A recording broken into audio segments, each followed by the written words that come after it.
नमस्कार। स्वागत है आप सभी का एक बार फिर से। तो हमारा जो नेक्स्ट फॉर्मुलेशन है वो प्रवाल पंचामृत रस।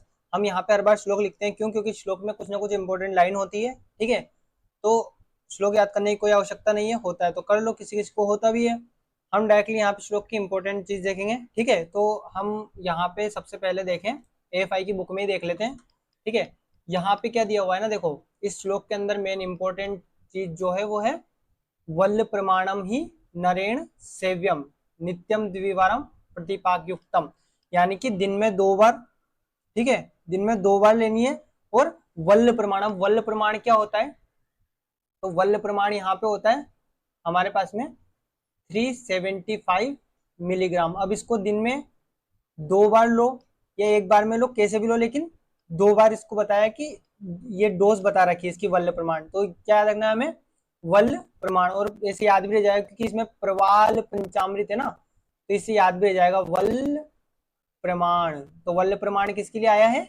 वल्ल प्रमाण आया है प्रवाल पंचामृत के लिए। ये एक इतनी सी चीज याद रखनी कि वल्ल प्रमाण यहाँ पे इसके लिए एक शब्द यूज हुआ है, वल्ल प्रमाण, यानी कि 375 mg। MCQ में आ सकता है, आजकल MCQ आने लगे हैं। ठीक है, अब हम चलते हैं मेन हमारे कंटेंट के ऊपर। तो हमारे कंटेंट ये इसका जो रेफरेंस है देख लेना, भेषज रत्नावली गुल्म रोग अधिकार। क्या है इसका रोग अधिकार? गुल्म रोग अधिकार। और AFI पार्ट 2 तो है ही सही। अब हम चलते हैं इसके मेन कंटेंट पे। तो देखो इंग्रेडिएंट कैसे याद रखने हैं इसके। इंग्रेडिएंट याद रखने के लिए यहाँ पे 5 इंग्रेडिएंट है इसके। ठीक है, अब 5 इंग्रेडिएंट कैसे याद रहेंगे? तो 5 इंग्रेडिएंट इसके ऐसे याद रखना, इसको ऐसे याद रखना। देखो, P से प्रवाल, M से मुक्ता, S या फिर ऐसे कहें कपर्दिका, और SH से शंख सुक्ति। सुक्ति यानी कि मुक्ता सुक्ति, ये हो गया। तो इसको ऐसे याद रखना, पीएम यानी प्रधानमंत्री ने कपर्दिका का शंख, कपर्दिका का शंख सूता, सूता मतलब बजाया, ऐसे याद रखना, सूता मतलब बजाया। तो प्रधानमंत्री ने कपर्दिका का शंख सूता, सूता से क्या याद आ जाएगा हमें? सुक्ति, मुक्ता सुक्ति, ये याद आ जाएगा। प्रवाल, मुक्ता, कपर्दिका, शंख और मुक्ता सुक्ति। तो यहाँ पे याद रखना प्रवाल ही 3 पार्ट में, बाकी सब एक एक पार्ट में, भस्म है सारी की सारी। ये वाली चीज क्लियर है। अब यही कंटेंट हम आगे एक और फॉर्मुलेशन में पढ़ेंगे, वहां पे कुछ चेंजेस होंगे वो मैं बता दूंगा। ठीक है, लेकिन कंटेंट यही रहने वाले हैं। ये हमारा हो गया, प्रधानमंत्री ने कपर्दिका का शंख सूता, सूता से सुक्ति। क्लियर है, ये वाला हो गया। भावना किसकी देंगे? तो भावना हम यहाँ पे देते हैं अर्क दुग्ध की। और याद रखना इन सबकी हम क्या यूज कर रहे हैं? भस्म यूज कर रहे हैं। भावना द्रव्य हमारा क्या है? अर्क दुग्ध, अर्क दुग्ध, प्रवाल, मुक्ता, शंख, कपर्दिका, मुक्ता सुक्ति और अर्क दुग्ध की यहाँ पे हम भावना दे रहे हैं, अर्क दुग्ध की प्रवाल पंचामृत रस में। ये वाली चीज क्लियर है। प्रवाल पंचामृत आता है ना, अपन पंचामृत की बात करते हैं तो वहां पे भी दूध का यूज होता है, तो इसे अर्क दुग्ध को आप याद रख सकते हो। प्रवाल पंचामृत में अर्क दुग्ध हो गया हमारे पास में भावना के लिए। नेक्स्ट हम चलते हैं इसके प्रिपरेशन पे। देखो प्रिपरेशन में कुछ है नहीं, सारे इंग्रेडिएंट को क्या कहते हैं, मिक्स करना है। मिक्स करने के बाद अर्घ दुग्ध की भावना देनी है, तब तक देनी है जब तक कि वो यहाँ पे पिल्स बनाने के लायक ना हो जाए या सुटेबल ना हो जाए पिल्स बनाने के लिए।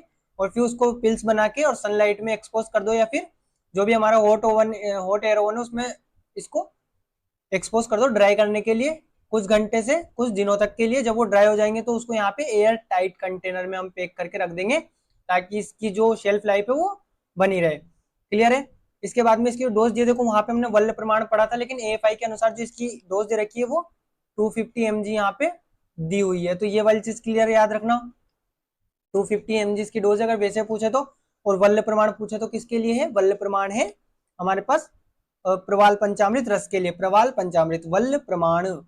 ठीक, अनुपान तो अब मेनली इसको गुल्म, गुल्म रोग अधिकार हमने इसका देखा है, तो गुल्म रोग में इसको दे रहे, तो गुल्म रोग में या उदर रोग में किसके साथ देंगे? पुनर्नवा क्वाथ के साथ। और बाकी पित्त रोग में, क्योंकि इसमें कुछ ऐसे इंग्रेडिएंट जैसे प्रवाल शंख, ये क्या कि कूलिंग इफेक्ट देते हैं, तो पित्त रोग में भी इसको देते हैं किसके साथ? मधु और गुलकंद के साथ में। ये वाली चीज क्लियर है। गुल्म रोग में किसके साथ दे रहे हैं? पुनर्नवा क्वाथ। और पित्त रोग में किसके साथ दे रहे हैं? ठंडे द्रव्यों के साथ ही दे रहे हैं, जैसे गुलकंद हमारे पास में हो गया। इसके बाद में हमारे पास आते हैं इसके इंडिकेशन। इंडिकेशन क्या क्या है? देखो मेन रोग अधिकार क्या है? गुल्म। उसके अलावा आना हो गया, गुल्म हो गया, उदर रोग, ठीक है, प्लीहा रोग यानी कि वृद्धि जिनमें भी हो रही है। बाकी काश श्वास इसकी, इसमें भी इसको हम दे सकते हैं। अग्निमांद्य, अजीर्ण, ग्रहणी, अतिसार, ये सारे दे रखे हैं, लेकिन मेन हमें क्या याद रखना है? एक तो गुल्म रोग याद रख लेना, एक वृद्धि रोग, क्योंकि गुल्म में भी वृद्धि हो रही है और इधर भी। बाकी जो ऑर्गन वृद्धि है, प्लीहा वृद्धि, ठीक है, यकृत वृद्धि या उदर रोग में, इनमें सब में इसको हम दे रहे हैं। ठीक है, अब हम आते हैं इसके जो रिसर्च अपडेट है उस पर। रिसर्च अपडेट में क्या कहा गया है कि रिसर्च अपडेट में इसमें कैल्शियम होता है कितना, 46%। कितना का कैल्शियम होता है, 40। जब जो भी बाकी कंटेंट है उनमें से सबसे ज्यादा इसमें 46% क्या होता है, कैल्शियम होता है। इसीलिए एक रिसर्च ये भी बताती है कि जो प्रवाल पंचामृत रस है उसको नेचुरल कैल्शियम सप्लीमेंट के रूप में ले सकते हैं। ये वाली चीज क्लियर। अगला एक रिसर्च थी कि प्रवाल पंचामृत रस को काई में दे सकते हैं, अम्ल पित्त में दे सकते हैं, कि इसके जो इंप्रूवमेंट देखे गए थे कुछ सिम्टम्स में से अरुचि हो गया, अम्लोदगार हो गया, छर्दी, हितशूल, उदरशूल, इन सब में इसको दे सकते हैं जो कि अम्ल पित्त में देखे जाते हैं सारे सिम्टम्स। ये वाली चीज क्लियर है, रिसर्च अपडेट इसका क्लियर है दिमाग में, ये वाली चीज खत्म। इसके बाद अगला हमारे पास में आता है इसके फार्माकोडायनेमिक्स, वो ड्रग डस्ट टू बॉडी, यानी कि ड्रग ने बॉडी पे क्या काम किया। तो ड्रग क्या क्या काम कर रही है, एंटी एसिड और डाइजेस्टिव। एंटी एसिड हमने देख लिया, अम्ल पित्त यहाँ पे। तो प्रवाल पंचामृत रस में क्या क्या है, मुक्ता भस्म है, शंख भस्म है। तो ये कैसे काम करती है, नेचुरल यहाँ पे एंटी एसिड के रूप में काम करती है। ठीक है, तो इसीलिए इसको कहाँ कहाँ पे जैसे डाइजेस्टिव एंजाइम्स के लिए दे सकते हैं, या डाइजेस्टिव प्रॉब्लम्स में दे सकते हैं, अजीर्ण में दे सकते हैं, इंडाइजेशन यानी कि, और ग्रहणी यानी कि आईबीएस हमारा इरिटेबल बोवेल सिंड्रोम हो गया, इसमें दे सकते हैं। अगला एंटी इन्फ्लामेटरी इफेक्ट, देखो पूरा पूरा याद नहीं रखना, जो जो बता रहा हूँ वैसे वैसे लिख लेना अपने नोट्स में अपने हिसाब से, या मुझे रखना पड़ता है ताकि कोई ये ना बोल दे कि यार ये से बोल दिया। तो डायरेक्टली पूरा लिख रखा है मैंने, इसलिए इसको पूरा पढ़ना है, पूरा पढ़ो। बाकी ऐसे याद रखना है, मेन मेन चीजें वो याद रखो। अगला एंटी इन्फ्लामेटरी इफेक्ट क्यों देता है, क्योंकि इसमें क्या क्या होता है, इसमें प्रवाल भस्म होती है जो कि एंटी इन्फ्लामेटरी प्रॉपर्टी यहाँ पे शो करती है। उसकी वजह से ये कहाँ इन्फ्लामेशन को कम करने में या गैस्ट्रोइंटेस्टाइनल डिसऑर्डर्स में काम करती है। हमने पढ़ा भी, उदर रोग में इसको अपन दे रहे हैं, प्रिया रोग में दे रहे हैं, जहाँ पे वृद्धि है उसमें हम इसको दे रहे हैं, और ऐसे हार्ट डिजीज में भी इसको दे रहे हैं। ये वाली चीज क्लियर है। इसके बाद में हमारे पास में अगला आता है कार्मिनेटिव। कार्मिनेटिव का मतलब हमारे पास में क्या हो गया, फ्लूटेंस, यहाँ पे भी क्या कहते हैं, गैस जहाँ पे बनी हुई है जिसकी वजह से वृद्धि हो रखी है, आनाहा जिसको हम कहते हैं, डिस्टेंशन हो रखा है गैस्ट्रोइंटेस्टाइनल ट्रैक्ट में, आनाहा में हम इसको दे रहे हैं। कार्मिनेटिव का मतलब क्या है, जहाँ पे जहाँ पे क्या कहते हैं इसको, गैस भरी हुई है या फ्लैटुलेंस हो रखा है, ठीक है, आना, तो उसमें हम इसको दे रहे हैं। अगला हमारे पास में आ गया एक्सपेक्टोरेंट, यानी कि बाहर निकालने वाला, यानी कि कफ को बाहर निकालने वाला कौन है, यहाँ पे अर्क दुग्ध ऊपर, ये क्या कहते हैं इसको, जो कार्मिनेटिव इसका काम कौन कर रहा था, तो मुक्ता भस्म कर रही थी और कपर्दिका भस्म कर रही थी। ठीक है, ये ऐसे कैसे लिखना कि ये औषधि ये काम कर रही है। एक्सपेक्टोरेंट का काम कौन कर रहा है यहाँ पे, जो अर्क दुग्ध है, यानी कि कैलेट्रोपिस प्रोसेरा। ठीक है, ये हमारे पास में क्या कर रहा है, कफ को बाहर निकालता है, जो भी म्यूकस है उसको बाहर निकालता है और रेस्पिरेटरी ट्रैक्ट पे काम करता है, इसीलिए हम इसको काश श्वास में भी दे सकते हैं। ये वाली चीज क्लियर है। इसके बाद हमारे पास में फार्माकोकाइनेटिक्स आता है, वो बॉडी डस्ट ड्रग, यानी बॉडी ड्रग के साथ में क्या क्या करेगी भाई, एब्जॉर्प्शन करेगी पहले तो, ठीक है, एब्जॉर्ब करेगी ड्रग को।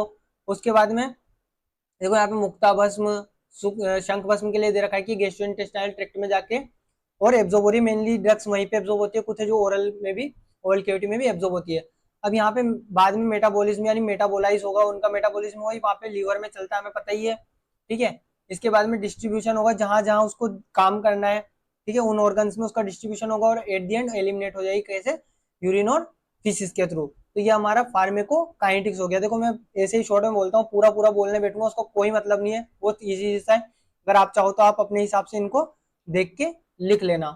ठीक है, ये हमारा फार्माकोकाइनेटिक्स खत्म, ये फार्माकोडायनेमिक्स खत्म। अच्छा, इसमें काश श्वास, यानी कि हमारे पास में क्या आ गया, श्वास को हम क्या कहते हैं, अस्थमा भी कहते हैं, और काश हमारे पास में कफ हो गया। ठीक है, ये वाली चीज क्लियर। तो ये हमारे पास में हो गया पूरा प्रवाल पंचामृत रस।